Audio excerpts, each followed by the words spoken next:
अगर आप mutual fund investor हो या इन्वेस्टिंग का प्लान कर रहे हो तो ये टर्म के अक्रॉस आप डेफिनेटली आए होंगे और वो है एनएवी। क्या है एनएवी? म्यूचुअल फंड कब खरीदने बेचने से क्या मिलेगा एनएवी? क्या इसे हम पता कर सकते हैं कि हमारे पैसों में कितनी ग्रोथ हुई? फंड चुनते समय एनएवी का क्या इंपॉर्टेंस है? जानेंगे ये सभी के जवाब आज के वीडियो में। अगर डेफिनेशन ही देखने जाए तो एनएवी की डेफिनेशन है नेट एसेट वैल्यू, मतलब value per unit of mutual fund.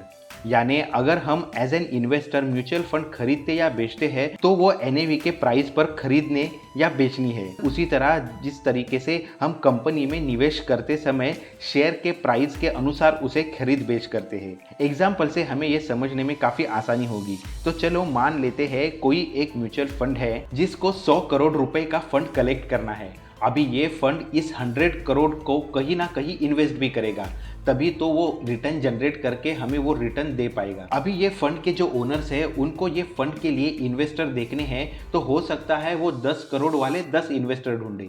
लेकिन रियल लाइफ में ऐसा नहीं होता, क्योंकि म्यूचुअल फंड को रिटेल इन्वेस्टर को अट्रैक्ट करना होता है। तो ये फंड को मल्टीपल यूनिट्स में ब्रेक करना होगा। लेट से इसे 2 करोड़ यूनिट में डिवाइड कर दिया, तो अभी एक यूनिट की प्राइस होगी 100 करोड़ डिवाइडेड बाय 2 करोड़ यानी 50 रुपए। जब भी रिटेल इन्वेस्टर यहाँ समझो ये फंड में मान लेते हैं ये XYZ फंड है, उसमें 25,000 रुपये इन्वेस्ट करने के लिए आए, तो उसे 25,000 डिवाइडेड बाय 50 यानी 500 यूनिट्स मिलेंगे, जहाँ हर यूनिट की कीमत है 50 रुपये। मतलब इन्वेस्टर को 50 रुपये ईच के अनुसार 500 यूनिट मिलेंगे। तो ये 50 रुपये ही है फंड की एनएवी। अगर टेक्निकली एनएवी का फॉर्मूला देखने जाए तो वो है NAV is equal to asset minus liabilities divided by total number of units. चलो हमारे एग्जाम्पल में ये फॉर्मूला यूज करके हम एनएवी निकालने की कोशिश करते हैं।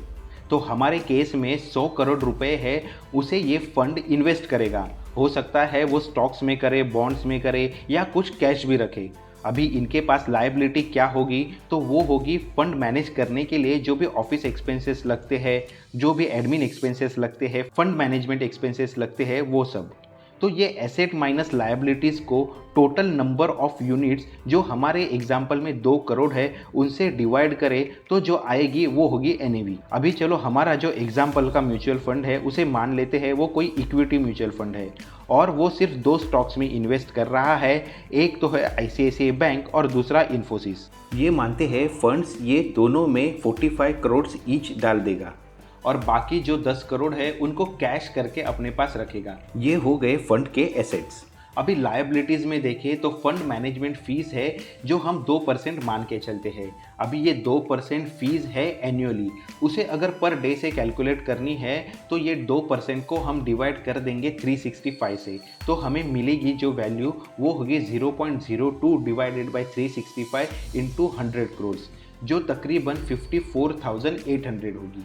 अभी ये सब वैल्यूज़ हम हमारे एनएवी के फॉर्मूला में इंसर्ट करके देखते हैं क्या एनएवी जनरेट होती है।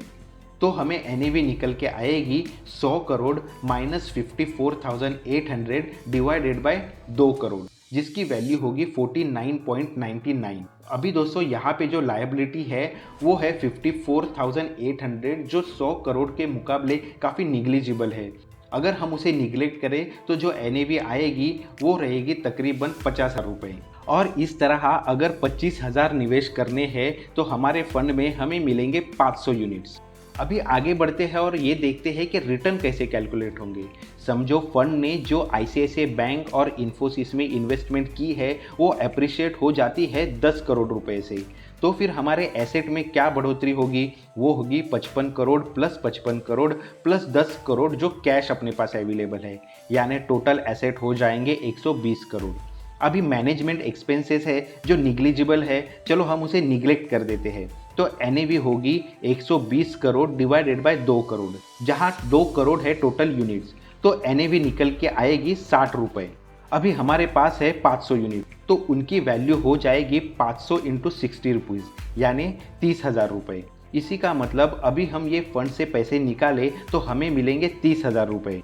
हमने इन्वेस्ट किए थे 25,000 और अभी मिल रहे हैं 30,000, यानी हमारे इन्वेस्टमेंट में 20% का रिटर्न हमें मिल रहा है। तो यही है 20% का ROI यानी रिटर्न ऑन इन्वेस्टमेंट।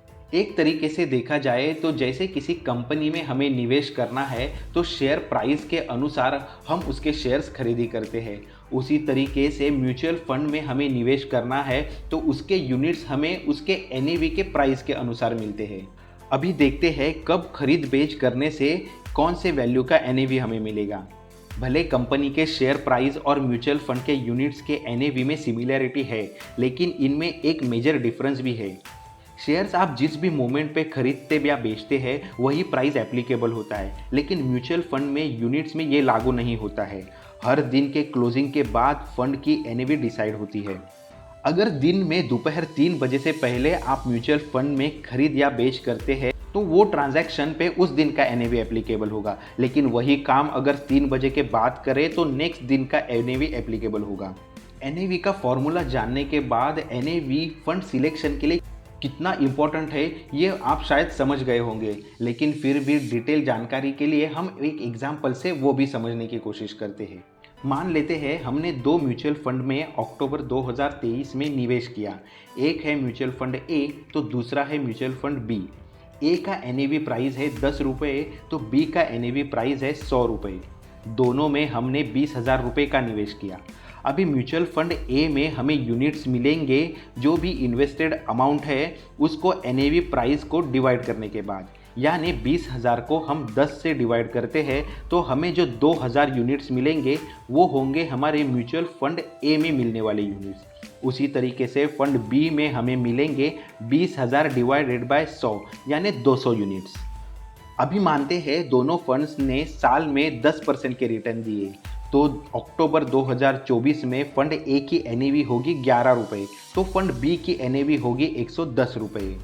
चलो अभी फंड ए में हमारी इन्वेस्टमेंट होगी हमारे यूनिट्स इंटू यूनिट प्राइस, मतलब 2,000 इंटू 11, इसी का मतलब 22,000 रुपये। तो फंड बी में हमारी इन्वेस्टमेंट होगी 200 इंटू 110, वो भी 22,000 रुपये।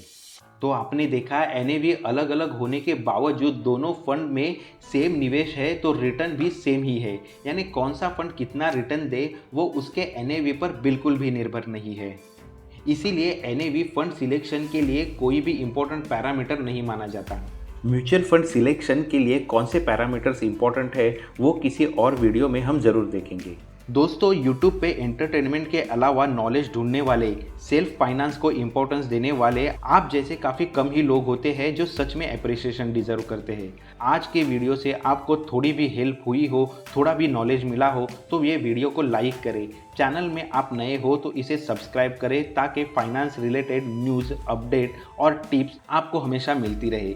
आप और कौन से टॉपिक पे वीडियो चाहते हैं वो भी मुझे कमेंट करके बताएं। Thanks for watching.